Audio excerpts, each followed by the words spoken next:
Hello friends, welcome to my channel. ఈరోజు మనం తిరుపతి నుంచి సికింద్రాబాద్ జంక్షన్ మధ్య తిరిగే పద్మావతి ఎక్స్ప్రెస్ గురించి తెలుసుకుందాం.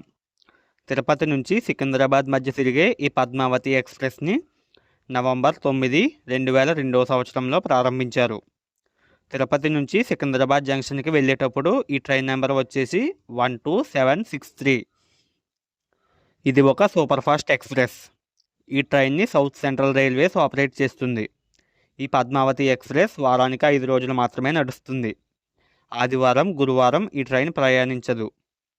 తిరుపతిలో ఈ ట్రైన్ సాయంత్రం 4:55 బయలుదేరి మరుసటి రోజు ఉదయం 5:55 సికింద్రాబాద్ జంక్షన్ చేరుకుంటుంది.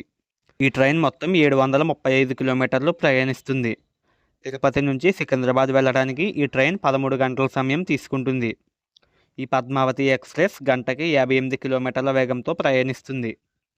ఇక ఈ ట్రైన్ ఆగే స్టాప్ల వివరాల్లోకి వెళితే తిరుపతి నుంచి సికింద్రాబాద్ మధ్య మొత్తం 16 స్టేషన్స్లో ఆగుతుంది.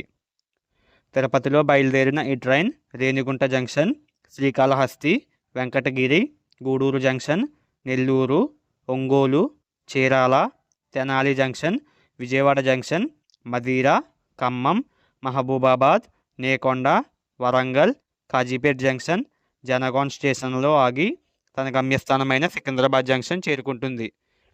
సో అది గైస్ వీడియో. ఈ వీడియోలో చెప్పిన ఇన్ఫర్మేషన్ కనుక మీకు ఉపయోగపడితే ఈ వీడియోని లైక్ చేసి మన ఛానల్ని సబ్స్క్రైబ్ చేసుకోండి. Thanks for watching.